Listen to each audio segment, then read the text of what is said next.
vampires, perverted creatures of the night. This ancient evil is now a modern industry, backed by big money. Specialists in abduction, brainwashing, and murder. It's Monster Mondays with me, Geoff Arbuckle.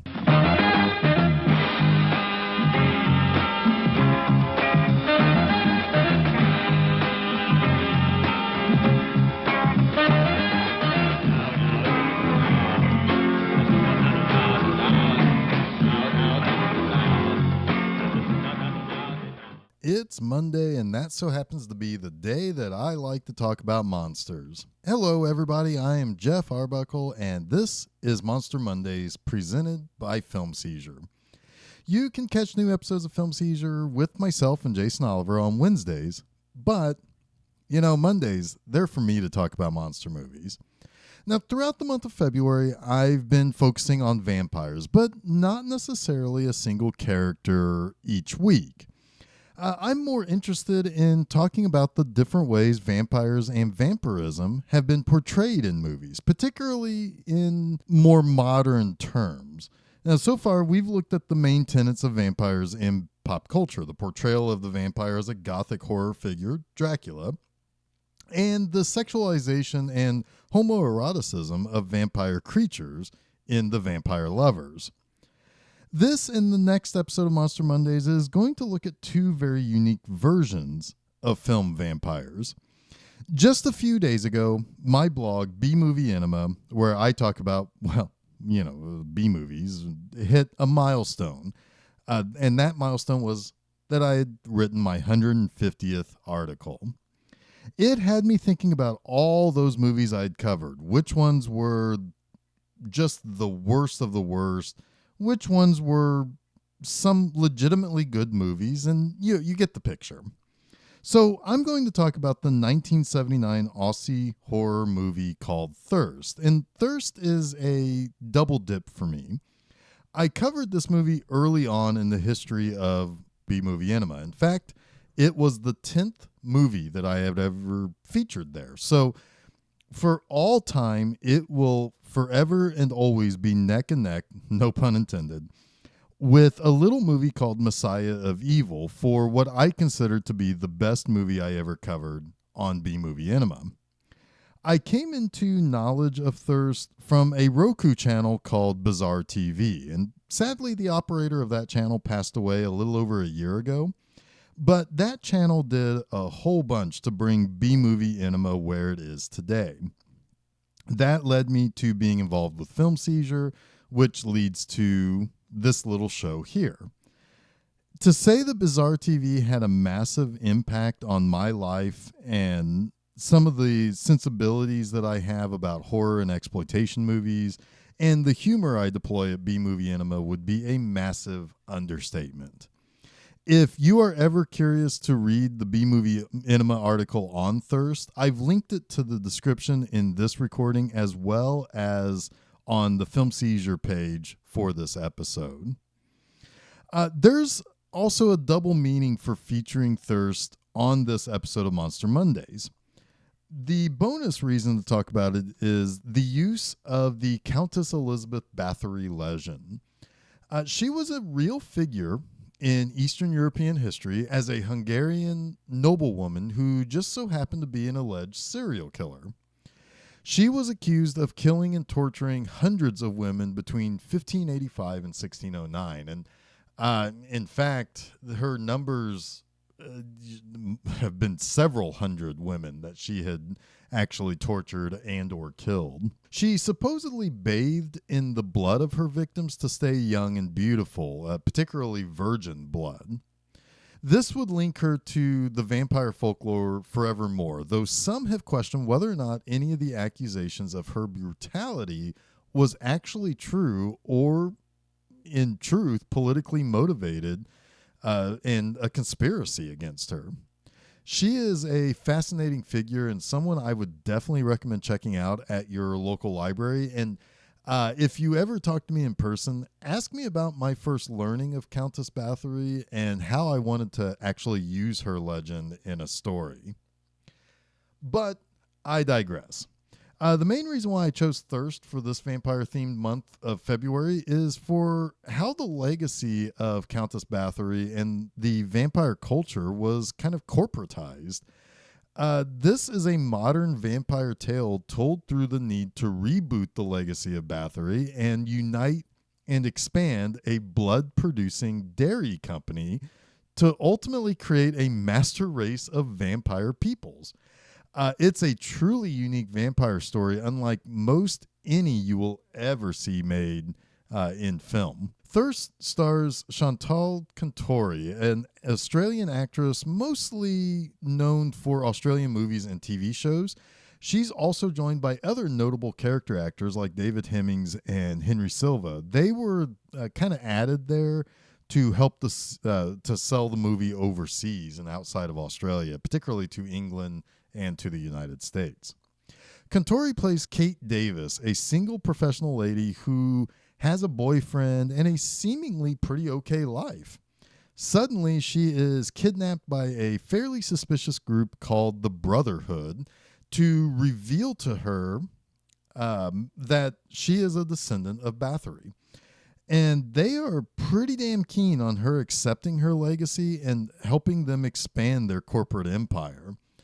During the course of her time at this cult's compound, they attempt to brainwash her into accepting her legacy, create nightmare scenarios that twist reality around her, and find out that they have other captives that are basically used as what they call blood cows to supply blood for vampires across the globe.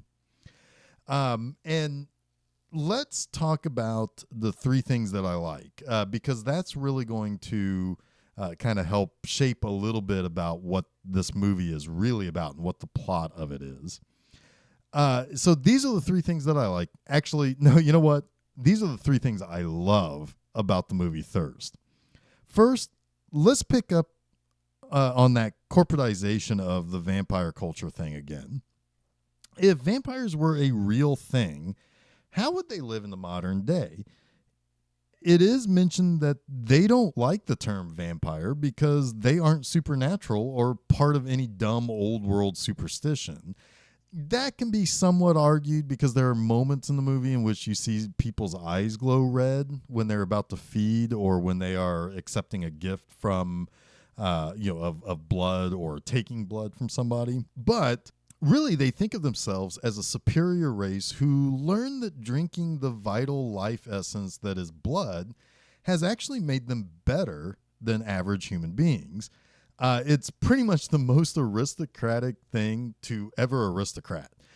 While the Brotherhood's colony looks more like a hippie commune, it really is a farm. People are commodities like we think of cattle or pigs.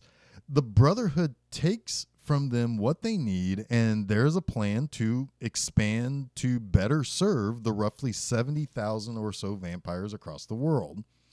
As someone who faints at the serious contemplation of donating blood for a worthy cause, this whole thing is a goddamn nightmare to me.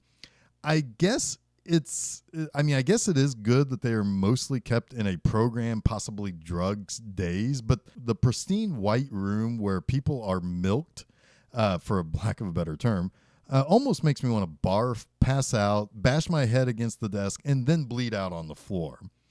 It's so clinical and efficient that it's terrifying to think of from a standpoint of how these are actually people that they are basically treating as livestock. Next, I love how brisk the movie is. I feel like if this was made in the present, it would be like 2.5 hours of setting up Kate's life, then setting up the Brotherhood, and then setting up a couple of blood cows for you to root for. But not in 1979, baby. She's kidnapped in like the first 5 fucking minutes of this movie. And when she's allowed to walk around the grounds and ends up interacting with the blood cow, she is instantly horrified, as you'd think one would be at the insinuation that she will be drinking directly from this guy's girlfriend. It's really kind of finishes out the first act of the movie. So in the first half an hour, she's been kidnapped. She understands that she's a descendant of Bathory. She's walking around the commune, if you will, and meeting up with somebody who she realizes that his girlfriend has essentially been offered up for her to drink from. The bulk of the time used in the second act is twisting the reality to wonder what's real, what is part of the hallucination the Brotherhood uses to program Kate into being a willing member of the team, and what are the programmed responses she has when she isn't at the compound anymore. Some of the best bits are when you realize how far-reaching the Brotherhood is and how helpless and hopeless it is for Kate to try to even escape or break free. That alone gives the movie an almost, I would probably call it claustrophobic as far as the feel to the whole thing. And still, it's a real lean movie that doesn't waste time belaboring the point or boring you with a great deal of details. It's got shit to do, and it ain't got time to mess around. Finally, I think I am literally 100% head over heels in love with Chantal Tori. She's so pretty, and because you yourself don't know what the hell is actually happening, you are with her every step of the way in this movie. All the mind-bending stuff is kind of happening to you, too. When she manages to escape the farm at one point, you are just as nervous as she is when cars pass in the opposite direction and traveling to the farm with these various other kind of like vampire dignitaries or something. She does amazing things with her face.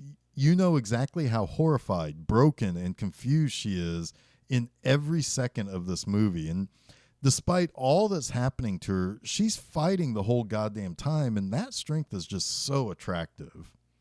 I really cannot recommend this movie enough. It's not just superlative or any misguided sense of appreciation. It's a genuine love I feel for this movie, and it is truly regarded well in as far as reviews of other Ozploitation films of its time. Ozploitation kind of being the Australian version of exploitation films. I definitely recommend check it out. It's just a wonderful new take on a pretty old idea. So that wraps up this week's Monster Mondays. Until next week, I bid you farewell. And don't forget to check out new episodes of Film Seizure each Wednesday and new chapters of Monster Mondays each and every Monday on filmseizure.com, as well as check out new posts at my website, B-Movie Enema.com, and you can find those every Friday morning.